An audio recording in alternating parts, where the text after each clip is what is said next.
Nous allons maintenant passer à l'énoncé de la loi.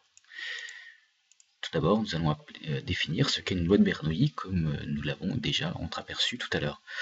On considère donc une expérience aléatoire à deux issues, celle appelée succès avec une probabilité de P, et l'autre bien entendu appelée échec, que nous pourrions noter S bar avec une probabilité de 1 P, l'événement complémentaire.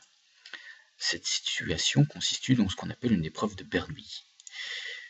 La variable aléatoire grand X prend la valeur 1 si le succès est réalisé, et 0 sinon. On pourrait dire simplement que X compte le nombre de succès, donc soit il y en a un, soit il n'y en a pas.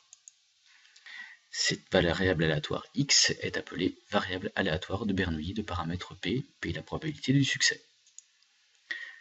La loi de probabilité de grand X est appelée loi de Bernoulli et son tableau est très facile à inscrire. Donc comme nous l'avons vu tout à l'heure, nous avions un succès avec une probabilité de 2/5 et 0 succès, donc un échec avec une probabilité de 3/5. Ici c'est généralisé. Donc si nous prenons une variable aléatoire grand X qui suit le paramètre P, eh bien son expérience c'est P et sa variance est P facteur de 1 P. La démonstration est assez facile.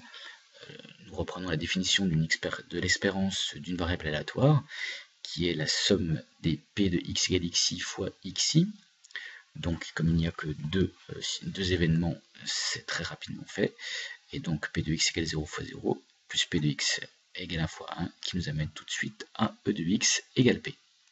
De la même manière, si nous choisissons la formule de la variance qui est la somme des P égale xi carré moins l'expérience de x au carré, avec les deux événements, nous arrivons très rapidement à P carré facteur de à P moins P carré, que nous factorisons sous la forme P fois A moins P, donc la probabilité de succès fois la probabilité de l'échec.